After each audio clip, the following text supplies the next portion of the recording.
In this lecture, I wanted to break down what goes into a body paragraph in an essay. Okay, I'm not talking about the introduction. That follows very different rules, and we will cover that later on in the semester. I'm talking only about the supporting paragraphs, the body paragraphs, the paragraphs that occur in the middle of the essay. It is not the introduction, it is not the conclusion. Okay? There is an interactive handout for these slides for this lecture that I'd like you to answer while I go through. Okay. But on top of that, even though it's not a requirement, I highly suggest you take some Cornell notes. This is a very important lecture, and we're going to be going over these throughout the entire semester. Keep in mind that out of all of the other paragraphs in your essay, there will be more body paragraphs than any other, which means the majority of your grade will come from what gets written in your body paragraphs. So just so you know, this is very important to try to, remember and understand what goes into a body paragraph so you can get the best grade possible. Paragraphs have specific, complicated goals to accomplish. They have to be specific, separate ideas, yet still relate to each other and to the thesis.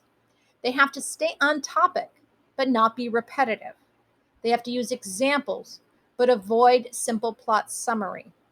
They have to contain a main point and analyze that main point.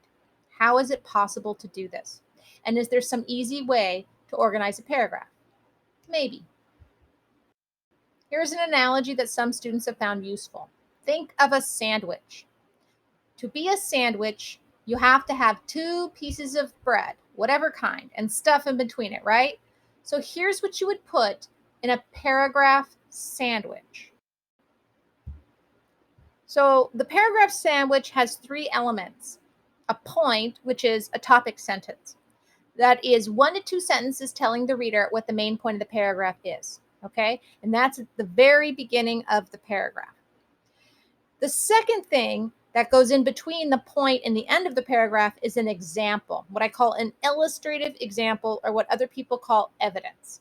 You use quotes and examples from readings, specific events or stories from your life to support your main point, which is the point of the paragraph, the topic sentence. Then you followed up with the last piece of bread. You explain or analyze how your point and your example work together. You explain why, what, and how your information reflects your point. You spend time telling us what it means, how it works, and why you're right. So in this slide, I have an example, all right, of a draft. Keep in mind, this is a draft paragraph, and it's not complete. So I'm going to read this paragraph, and afterwards in the interactive questions, you're going to answer some questions I have listed, okay? Here's the example of a body paragraph. Some sexist commercials include those for Giggle Wiggle, Shark Attack, and Frog Soccer. For instance, in the Giggle Wiggle commercial, 4 people play the game, 2 boys and 2 girls. During the game, only the boys move the game pieces, shouting enthusiastically when they've made the right moves, while the girls, basically motionless, smile vacantly and watch the boys. At the end of the game, one of the boys wins and gleefully shouts, I win," while clapping his hands. Only then does a girl jump up and speak her one line, oh wow. Okay, that's a pretty funny commercial, okay? Now, knowing that the topic or the thing at the top says what's missing, it should be pretty clear that this body paragraph is not complete. Okay, so keep that in mind while you answer the following questions. Question 1. What is the writer's argument? What is the writer trying to prove? What does the writer think about the commercial? What is the writer's reaction? What is the point of sharing the commercial with the reader? Go ahead and answer those questions, and then I'll explain what's missing in the paragraph. As you may have noticed, there is no actual argument, or there's a very light one. If we look at the very first sentence, it says some sexist commercials include those for Giggle Wiggle, Shark Attack, and Frog Soccer. Now, this implies that those commercials are sexist and that the writer is going to explain how they are sexist. The problem is they don't tell us how. They just say that they are. Okay. So they are just merely stating this as a fact, and they're saying that they're going to include 3 examples. That's too many examples in one body paragraph. Okay. In a paragraph, or in a successful paragraph, this writer would have told us exactly how it is sexist. They would state it. They would say, the Giggle Wiggle, commercial is sexist because, and then tell us why. And they would be very, very specific, not general. Okay. As we read through the paragraph, we are essentially experiencing the commercial as it's happening, right? We can see it in our heads. In some ways, this is actually a really good illustrative example. I mean, I would take notes on, like, okay, how did this person make it so that I saw what they saw? Because I felt like I was watching this commercial. That means that it's actually a really good illustrative example. The problem is there's no real opinion that it's illustrating. Is just showing us a commercial, right? So in terms of an illustrative example, I think they did pretty well. But in terms of a point, I'm still not sure how it's sexist. It's all implied, but it's not stated. And in a paragraph, you can't just imply things. You have to overtly state them for the reader. The next question was, what does the writer think about the commercial? Well, we know the writer thinks it's sexist, but how so? And what is their definition of sexism? Where are they going with this, right? We're not really sure. What is the writer's reaction? We don't know. We don't get a reaction, right? And what's the point of sharing the commercial with the reader? We're not really sure.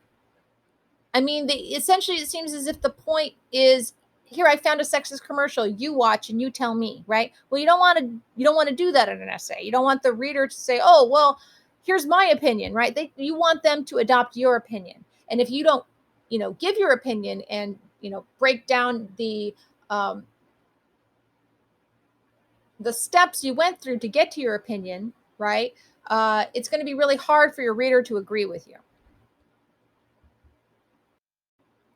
Okay, so on your interactive handout, you're going to find another activity right after this one. All right, and it says find pi. Can you find pi in the following paragraph? And in this one, there's a really long paragraph. Okay, and it asks you to color code PINE. So for each element of the body paragraph, I'd like you to pick a different color. So P would get a different color from I, and I would get a different color from E. And I want you to find the pieces in the paragraph and highlight them to, categorize them correctly. So in the example, as you read, it says, many sexist children's television commercials lead me to believe that girls rarely see images of themselves in active or winning situations. Often the boy wins the game being advertised, where the girl, pretty little objects, serve as mindless cheerleaders. Some of these commercials include those for Giggle Wiggle, Shark Attack, and Frog Soccer. For instance, in the Giggle Wiggle commercial, 4 people play the game, 2 boys and 2 girls. During the game, only the boys move the game pieces, shouting enthusiastically when they've made the right moves, while the girls, basically motionless, smile vacantly and watch the boys. At the end of the game, one of the boys wins and gleefully shouts, I win," while clapping his hands. Only then does a girl jump up and speak her one line, "Oh, wow." The boy is the winner, the girl merely there to watch. The boy participates actively while the girl engages passively, only revealing her presence in support of the boy's success. The winning kid was not only rude but annoying.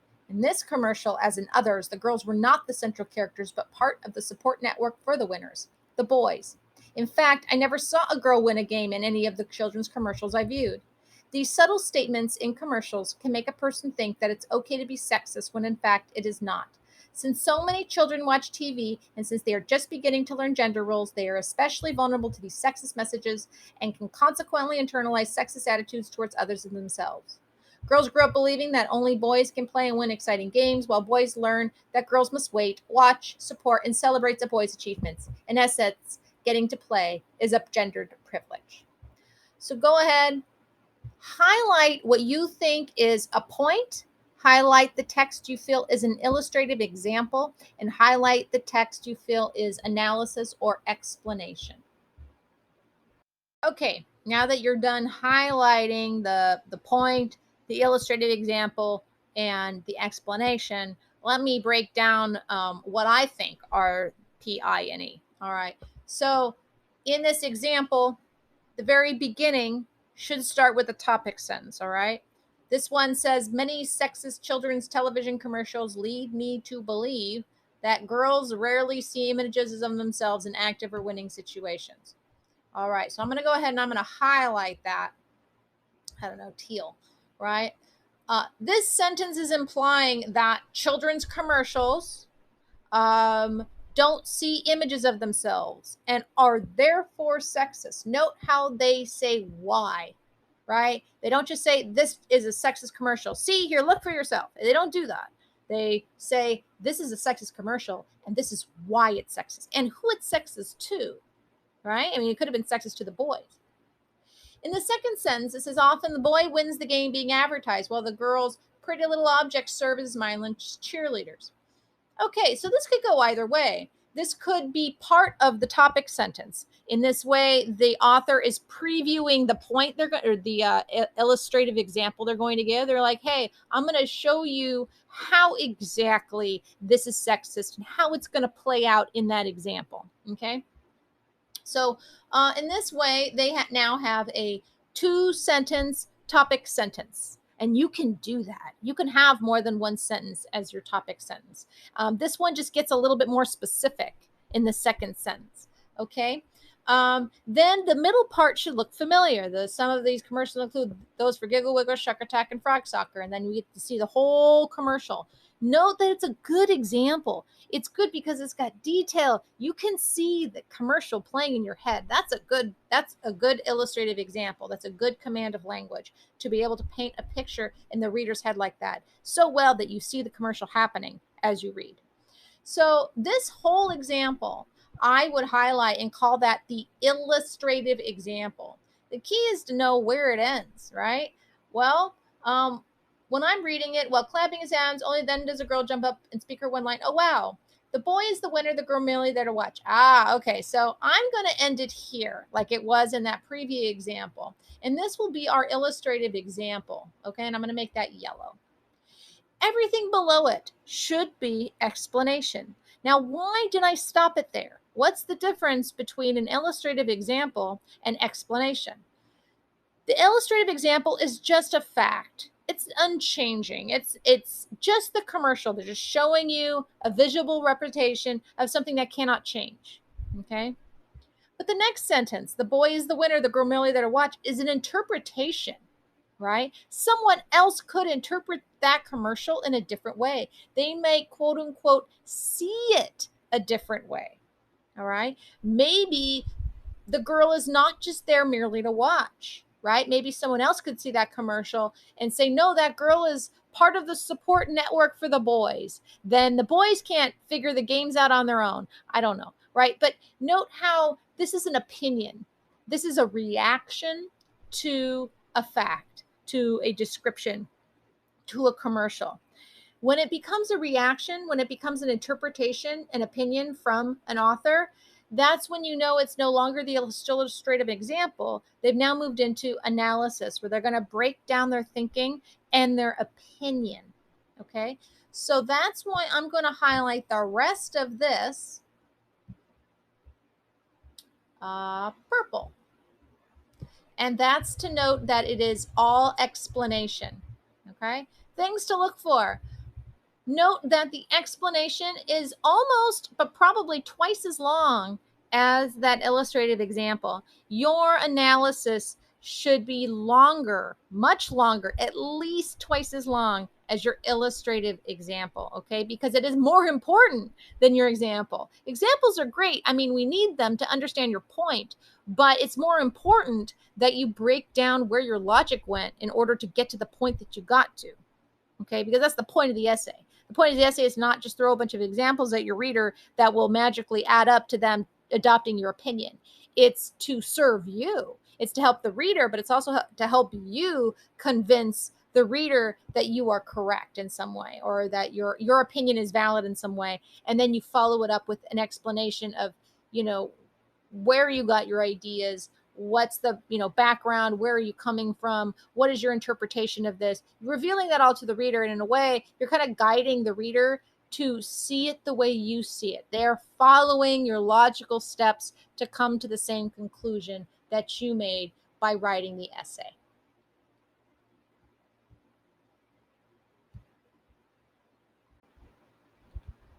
So how did you do?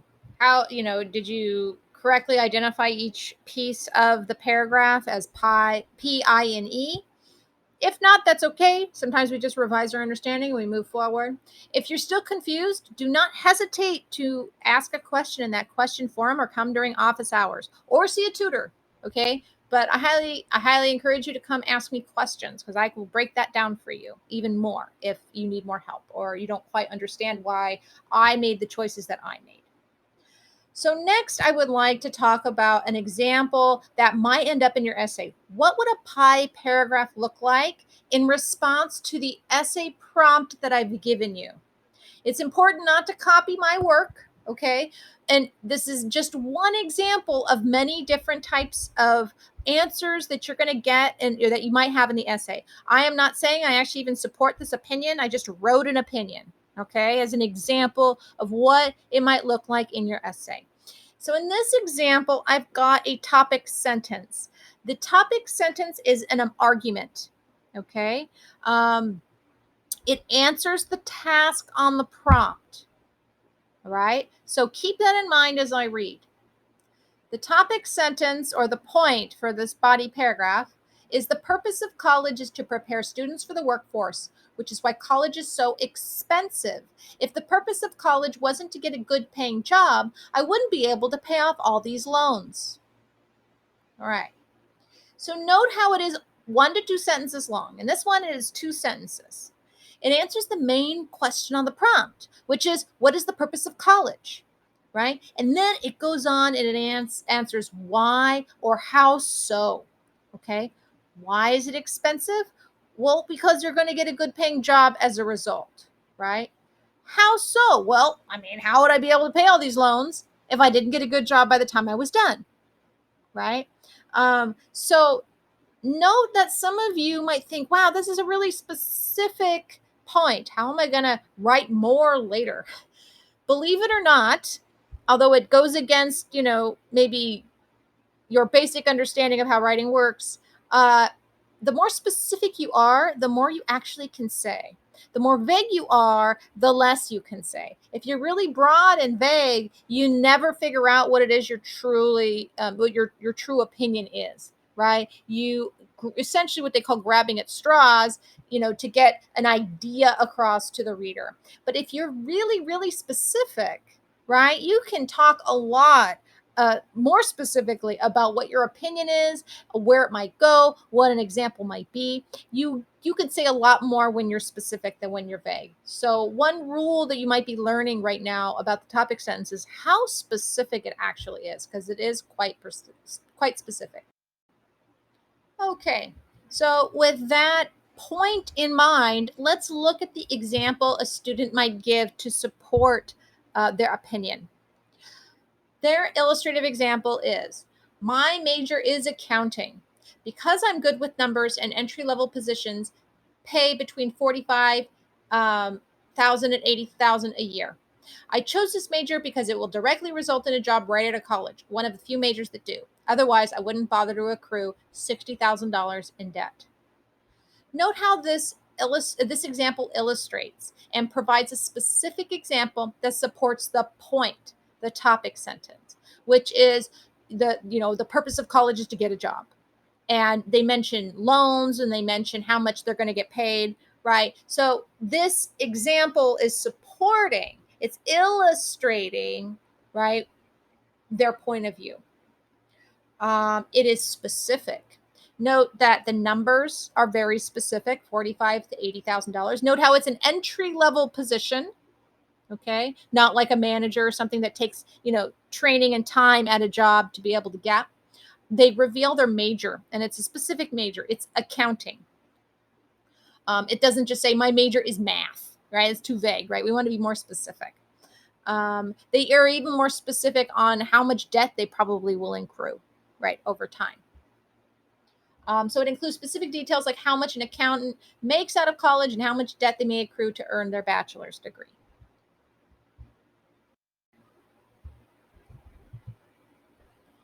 Now, the third part is the explanation. Right off, just notice by the look of it how much longer it is than the illustrative example. Okay, so at a bare minimum, your explanation needs to be twice as long as your illustrative example, because examples and points never ever speak for themselves. You have to speak for them. Okay, so here is a draft example explanation for that point in that illustrative example. I don't want to take any risks in the job market, especially considering how expensive college is. It's expensive because the skills a student learns are valuable and will translate into a career that pays more than a job that doesn't require a college degree. Choosing accounting was a financial strategic choice. It won't take me very long to pay off my bills if I am careful with my spending, and by then I'll have received raises. Since many college graduates can't start careers right away because they earn degrees that don't translate into the current job market, like art or drama, they can't afford the loan payments, which begin 6 months after graduation.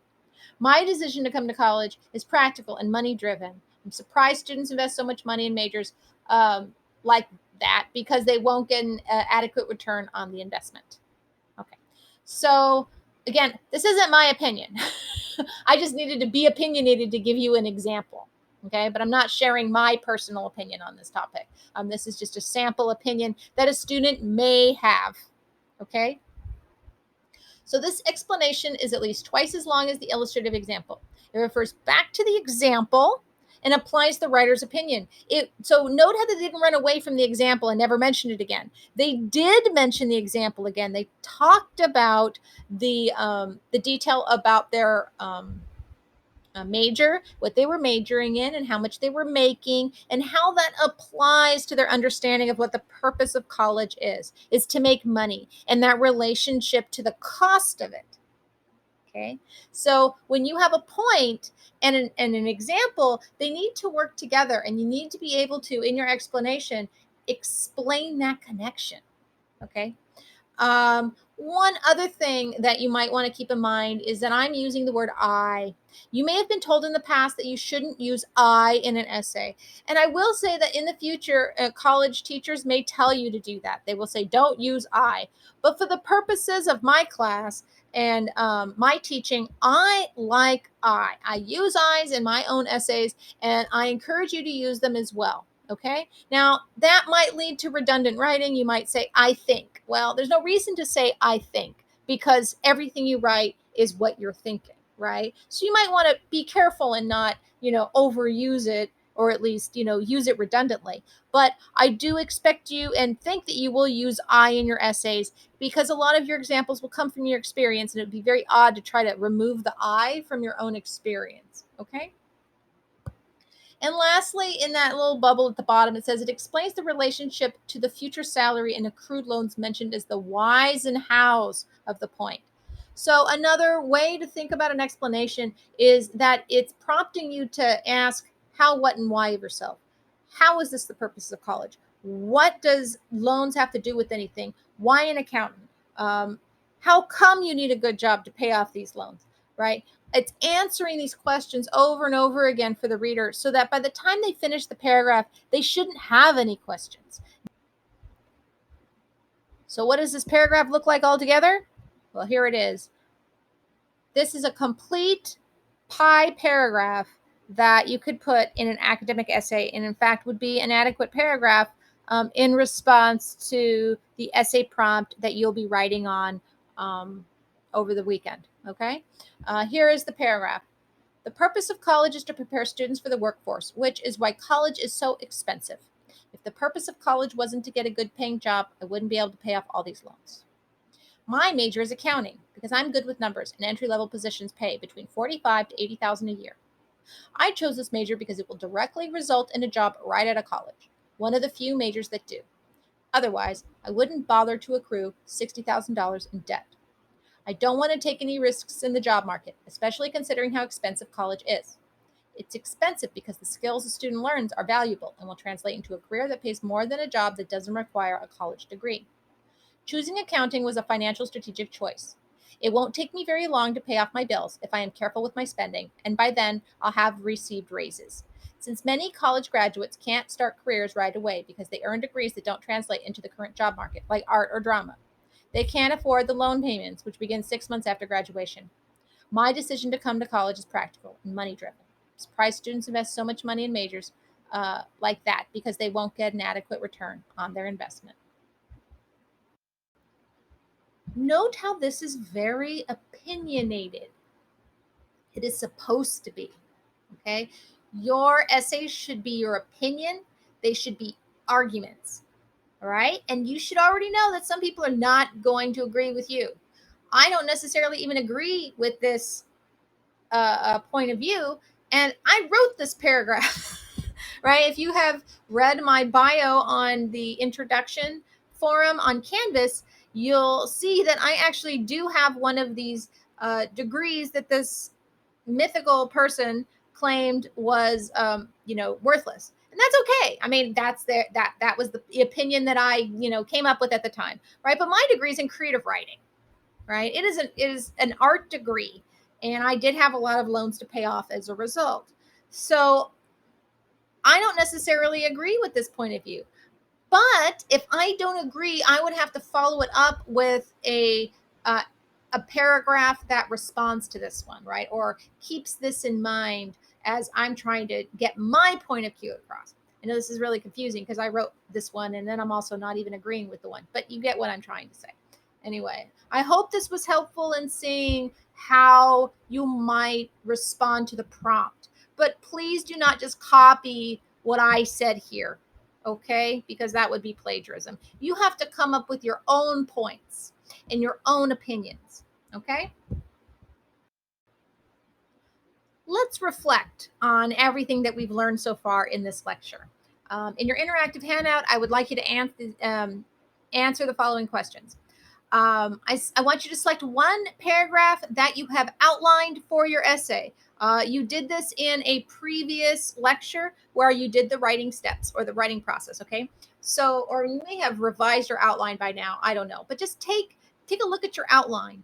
Pick one body paragraph that you need to work with, okay? And try writing a pie paragraph. I want you to include a point, which is the topic sentence, an illustrative example, and an explanation how, what, and why. And you're going to write that in your interactive handout.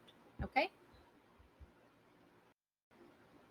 Now that you've written a paragraph and gone through all these lecture slides, let's reflect on your understanding of paragraphs, or at least body paragraphs. So, what I would like you to do is to answer these two questions. In the past, what was your understanding of the purpose of a paragraph in an essay? How have you revised your understanding of a body paragraph in an essay? And that's it.